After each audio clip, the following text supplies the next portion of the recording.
السلام عليكم البنات وصحة رمضانكم. اسمحوا لي بزاف بزاف على هاد الغيبة الطويلة اللي ربي اللي عالم بيا واللي عالم بحالي.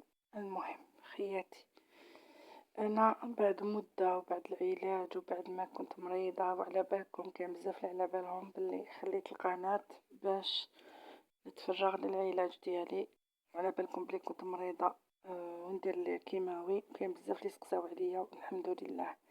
البنات في هاد شعبان، في الاخر تاع شعبان، قلت نضرب طلة القناة، لقيتهم رجعوها لي كلي اول مرة فتحتها. ما كنت تشوفوا لي فيديوهات وتشوفوا فيهم كلش، مي راهي شغل جديدة، شغل اول مرة نفتحها.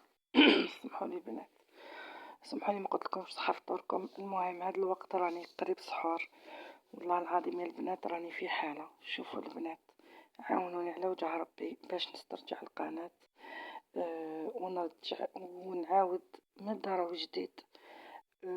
نجيب السوايع هادوك 3000 ساعة.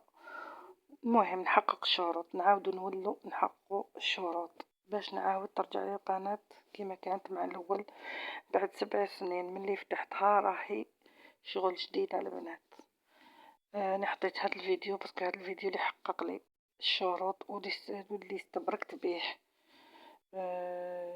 به القناة كانت تطلع لي المشاهدات شوية، لي زابوني كانوا يدخلوا، كانت الوصفة هذه ناجحة بزاف بزاف وحققت 1,000,000 وزيادة مشاهدة. البنات راني نزرب باسكو البنات تعيشوا عاونوني باش نعاود نحقق الشروط ونعاود نولي للقناة. ما دخلتش ندخل مرة على مرة، الله أعلم بظروفي الصحية ما تسمحش.